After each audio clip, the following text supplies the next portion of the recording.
রাজ্য বিজেপির বরিষ্ঠ নেতা তথাগত রায় অভিষেক বন্দ্যোপাধ্যায়ের প্রশংসা করলেন।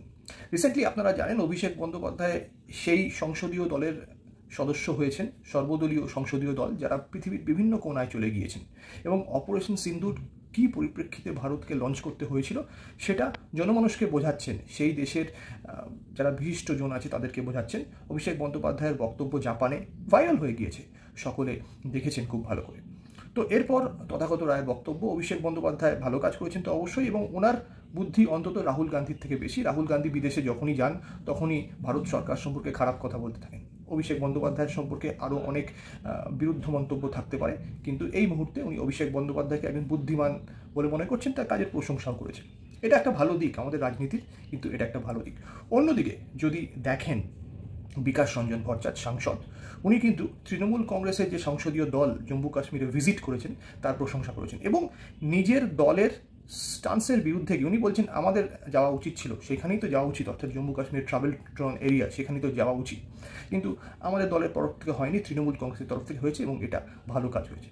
এখন যদি লক্ষ্য করেন এই তথাগত রায় বরিষ্ঠ একজন নেতা এবং বিকাশ রঞ্জন ভট্টাচার্য, এই দুজনেই কিন্তু দলের বিরুদ্ধে গিয়ে বিভিন্ন সময় কথা বলেছেন। হ্যাঁ, তথাগত রায় আপনারা জানেন রাজ্য বিজেপির বিরুদ্ধে গিয়ে বিভিন্ন সময় কথা বলেছেন। রাজ্য বিজেপির প্রাক্তন সভাপতি দিলীপ ঘোষের সঙ্গে তার সম্পর্ক খুব একটা সুখকর সম্পর্ক ছিল না এবং তার বদলে পাল্টা মন্তব্য উনি হজম করেছেন বিজেপির অন্যান্য নেতাদের তরফ থেকে। বিকাশ রঞ্জন ভট্টাচার্য এর আগে দলের সমালোচনা করেছেন, এক্ষেত্রে অল্প একটু করলেন, কিন্তু বিকাশ রঞ্জন ভট্টাচার্যের বিরুদ্ধে সিপিআইএমের অন্যান্য নেতারা তাকে এক হাত নেবেন মিডিয়ার সামনে এসে, সেটা চিন্তা করাটাও অলিক কল্পনা হয়ে যাবে। তার কারণ হচ্ছে এটা সিপিআইএম এভাবে চলে না। বিকাশ রঞ্জন ভট্টাচার্য যদি দলের সমালোচনা করে থাকেন কোনো স্ট্যান্সের, উনি হয়তো ইন্টারনাল মিটিংয়ে ওনাকে প্রশ্ন করা হতে পারে যে কেন আপনি এটা মিডিয়ার সামনে বললেন, কেন দলের ভেতরে এটা বললেন না, তার যুক্তি কী। সাধারণত সিপিএম এই জিনিসটাকে বাড়িয়ে নিয়ে যায় না। অন্তত সাম্প্রতিক উদাহরণ বলছি, যখন সিপিএমের সময় ছিল, বাম আমল ছিল, তখন হয়তো অনেক বিরুদ্ধ উদাহরণ আপনাদের সামনে থাকতেও পারে, সাধারণত হয় না।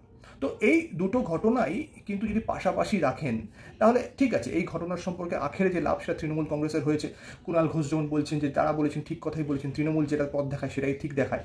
কিন্তু যদি অন্য দিকটা ভাবেন, এই দুই রাজনৈতিক ব্যক্তিত্ব তারা কিন্তু তাদের দলের কিছুটা বিরুদ্ধ গিয়েও সামনে এই বিষয়টা রাখলেন। এটা যথেষ্ট একজন ম্যাচিওর্ড পলিটিশিয়ান হিসেবে তারা যেটা করেছেন সেটাকে প্রশংসা করতেই হয়।